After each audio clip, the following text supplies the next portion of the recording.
Moving forward to our last session, which is about team coaching. Our conference would have been incomplete without touching on this topic. The session will provide you with a roadmap on how to enter the realm of team coaching, explore its definition and scope, and showcase effective examples of its application. We are delighted to have the President of EMCC UK, Mrs. Rachael Hanley-Browne, visiting Cyprus for the first time. So you are here for the conference. You haven't been in Cyprus before. And will deliver the session Team Coaching for Organizational Development, as I see it, from theory to practice. This is what I understand from what I have seen. Rachael specializes in executive, board, and systemic team coaching. She is also a supervisor. Her clients are typically in leaders role, and particularly in the tech and engineering sectors. Please join me in giving a warm welcome to Mrs. Rachael Hanley-Browne. Thank you so much. Thank you. So it's a bit of an irony, isn't it, that my specialism is endings, and here I am as the last speaker. So I don't know whether that was intentional, but there we go. I'm going to ask you all just to stand up and have a bit of a shake-up, because we're about to come into lunch, and you're getting to that time of day where our energy levels are all starting to get a bit low. So just let's have a bit of a shake-up and then sit down again. Have a stretch. And when you're ready, sit down.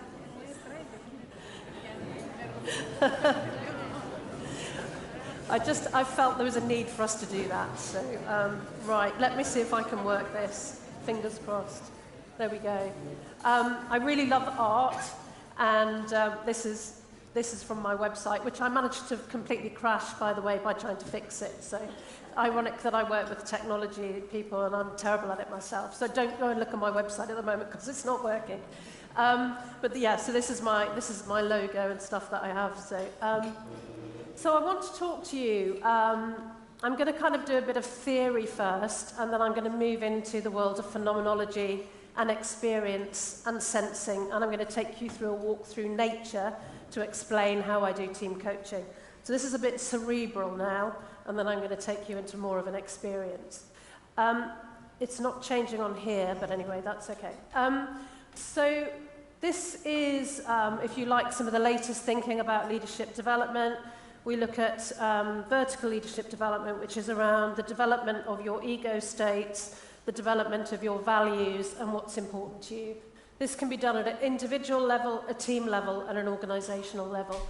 This is from the work of Dr. Alan Watkins, really, really interesting research, so I recommend you have a look at that. Of course, you'll get the slides, so you'll be able to look it up. And we move through different stages of life and focus, starting at the very basic level with survival, which we all know in the world at the moment, there's a lot of people living in that state. And then we move through to paternalism, to power. Do work with quite a lot of organizations where power is their primary driver, often, sometimes in leadership roles. And obviously you can imagine the kind of culture that creates. And then we look into process, so very often that's people who are very focused on accounting, project management. Those values are often driven through those experiences and knowledge. We move to profit. I work a lot in private equity, so that's certainly something that they look at. Then we look at people, which I imagine a lot of people here are focused on with coaching and mentoring. And then into paradox, so looking at complex solutions, innovation, that sort of thing. And then finally to the planet, which I think is something we're all becoming much more aware of and how important that is. So when I'm working with teams, when I'm working with leaders and organizations, I try to get a sense of where their values are based here. It's not a hierarchy, it's a developmental scale. And it's really, as we all develop and grow as leaders, we take all of this with us, and we can go up and down depending on our context and our circumstance. And I think that's really important that we remember that. We've talked a lot about systemic today. It's a word that's come up a lot. I thought this was quite a helpful slide in terms of just explaining the differences between exec coaching, team coaching, and organizational development. So really, with individual one-to-one coaching, we're often looking at the individual interpersonal piece, which is incredibly valuable. And one of the things that's been mentioned here a lot today is about leaders having self-awareness and knowing who they are and how they present to other people. Then we look at the intra and intergroup, so we look at how people work together within their teams and how their teams work with other teams. And then we may look at the broader sector in terms of the industry they work in. So very often if a sector or an industry is going through a challenging time, that can have an impact on the leadership of those organisations, and sometimes people don't even have an awareness that that's going on. So I mean, a classic example would be the hospitality industry during COVID. Of course, those leadership teams were going to be massively stressed and under a huge amount of pressure, and that would then drive behaviours both at a team and individual level. And then we look at the widest environment, which is our community, our society, the planet. So that might just help to frame view the word systemic and where we're coming from. I've got quite a few definitions here. I'm not going to sort of dwell on them too long. I trained with Peter Hawkins, who has a theory of team coaching. There are lots of others out there. But really, what we're looking at is a process. So it's a way of working, it's a way of developing awareness between the team and outside the team. And I'll come on and define that later. Systemic team coaching moves beyond the work of team building. So a lot of people start with the kind of relationships within the team, and they're focusing on personalities, team dynamics, what's going inside the team. Systemic team coaching takes you beyond that, and it looks at how the team is relating to other teams and their wider organisations. So it looks, as I just mentioned earlier, at that wider lens through the team, the organisation, and their sector or industry, and what's going on beyond that. The practical way of looking at this is to look at the 5 disciplines. This is a framework that you can hold very lightly, and I'll actually explain to you in the next session how I use that and how we bring it to life as a team coach. It looks at 5 different areas. It looks at what's going on outside the team and what's going on inside the team. But the really key piece for this is learning. And I know that we've heard today about the challenges of focusing on negative things and what's wrong and dysfunction. And very often when I talk to teams about learning, they tell me all about the things that they do when something goes wrong, and then they do a sort of forensic analysis of all the things that happened, what they didn't do, where the blame needs to be portioned. What they very, very frequently forget to do is to do equally a deep dive into when things went well. So what were the conditions that caused us to perform at our very best? Who did what? What was the context? What was the objective of what we were doing? Who else was involved beyond the team? And how can we then replicate it and do it again in the future? So if I was going to say one thing to you to take from this model, is to focus on that learning piece and to focus on the positive things that happen equally, with even more than the things that go wrong, because that's what you want to do more of, and that's where you should be paying attention. Yeah, I'm going to come back. There's a really great little book, which I'd recommend to you, called Systemic Team Coaching. It's by John Leary Joyce and Larry Lyons, and it builds on Peter Hawkins' work. It's really practical, it's nice and small, and you can dip in and out of it. They're about to publish a new version of it. It's on the slide, you can get the reference. But that's a really, both for leaders and coaches, that's a really, really helpful and practical book that's easy to use. So that's really the kind of how we do team coaching. I'm now going to, or rather what we do when we do team coaching. I'm now going to focus on how we coach.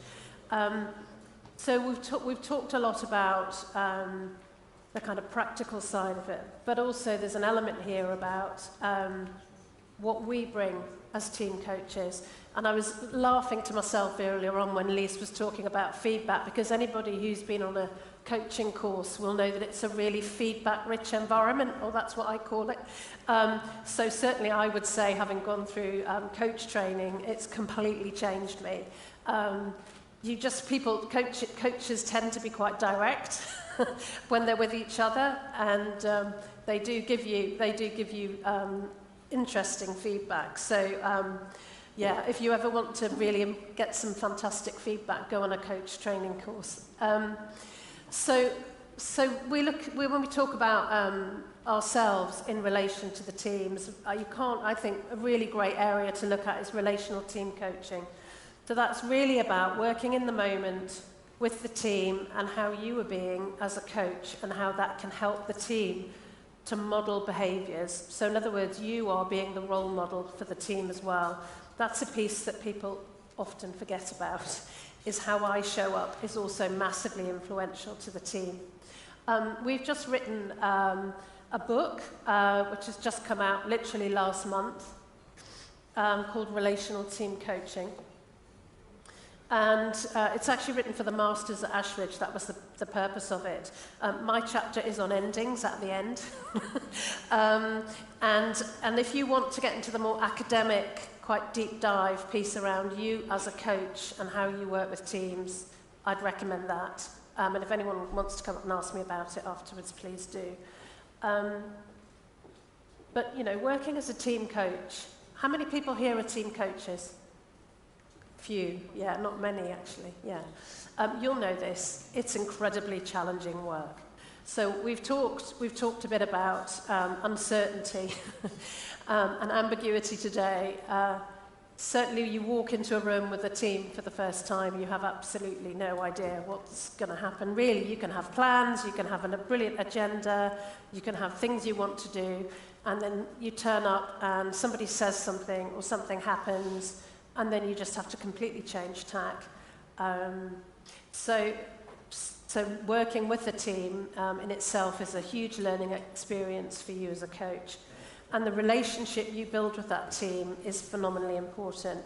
One of the reasons I was interested in endings was because often you work with a team for a year, so it's quite a long time. You spend a lot of time with them, you go through the kind of everything's going really well, then there's always at least one dip. Lisa, you'll know this from doing your supervision. And there's always a time, I quite often say to the teams, at some point you're probably going to hate me. And they look at me and I go, yeah, you really will, because I'm going to push all your pain points. And then you come out the other end, and like all great relationships, there's some, you know, you start really well, then there's some taxing times, and then things get great. So that when you do leave, the relationship you've developed with the team, that's quite sad sometimes. So the relational piece is phenomenally important, and I don't believe that you can facilitate change within a team without having that kind of relationship. We've talked a little bit about teams of teams today, Lisa alluded to that, and we've talked about organisations.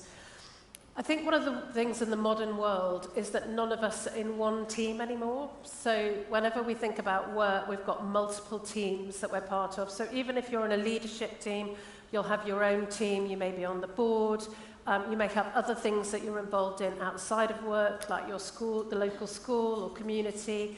So we're all members of multiple teams. And also team membership changes so much. I mean, I remember when we first did our team coaching, I had some peer coaches who I was working with, and we were talking about a stable team from kind of the beginning of the piece of work that we did to the very end. And I don't think any of us have ever experienced that. There's always someone on the team who leaves, either leaves the organisation, goes to work for another team, is promoted.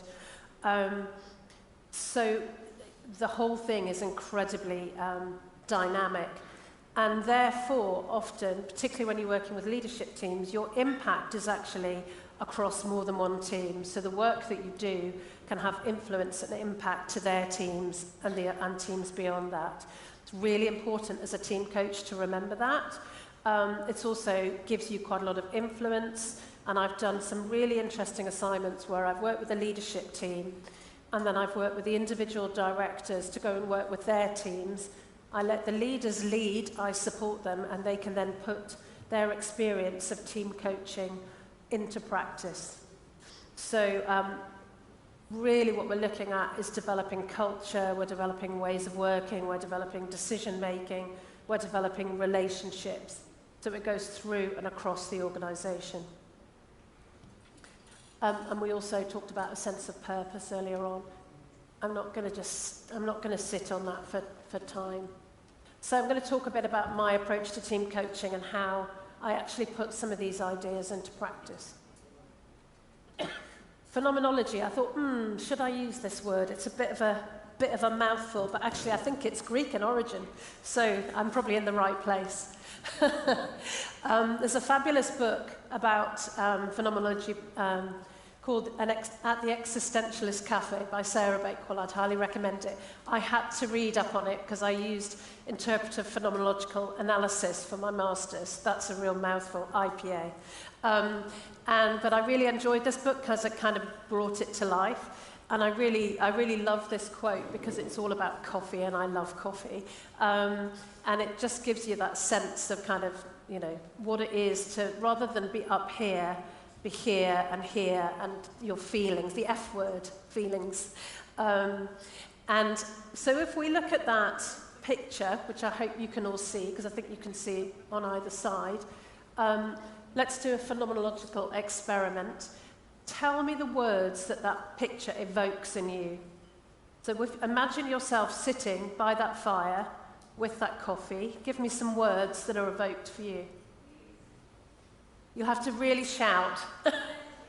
Pleasure. Satisfaction. Relaxed. Coziness. Give me some senses. Warmth. Can you smell the coffee? Can you smell the fire? Can you hear the crackling of the fire? Start to get into that more phenomenological way of being. So this is what we really tap into when we're team coaching. So it's not all about talking. It's not all about learning models. It's not all about education. It's about experience. It's about working with the team and talking to them about what they experience and what I experience working with them. So we're going to move into some pretty pictures because I like them, and I love trees. I really, really love trees. So I've decided to go with trees to explain what I do. So we've talked a bit about systemic awareness. What I do with the team is I don't start with the inside of the team. I do the complete opposite of that. So I don't start with the psychology of the team. I don't get them to do psychometrics initially. Because I've learnt the hard way that by doing that, people feel judged very quickly.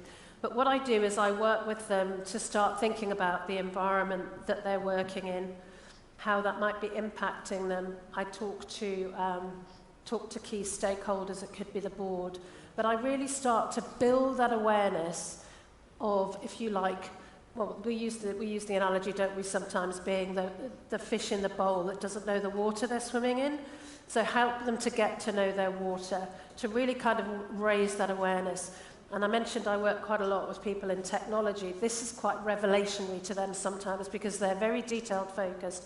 I work with experts who get right into the depths of detail. So being able to lift them out, lift their heads up and get them looking out to the world is really quite transformative for them.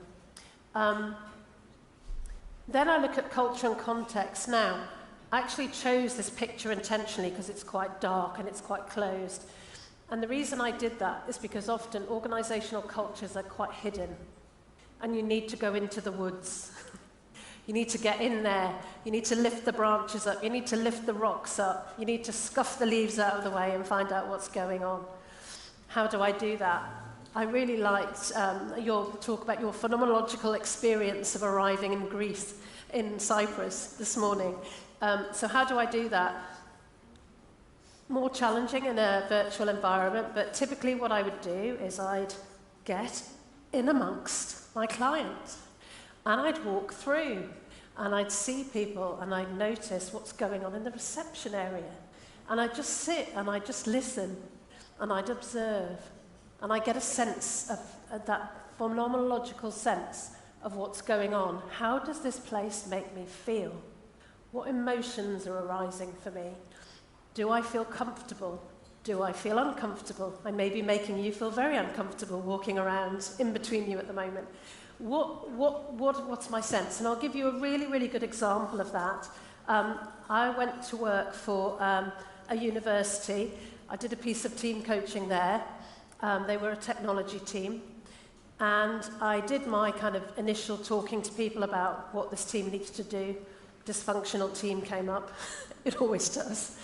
And when I went there, I discovered that they were based literally in a bunker. So they were in this concrete building between 3 different doors to get to them. They were locked away, and they were literally down in this bunker. And the feeling that I got when I went there was weight and heaviness and closure and do not come near us. And that they hadn't chosen to be put there, that's where they were. But really tapping into that energy and that feeling of what you get from the organisation is so important.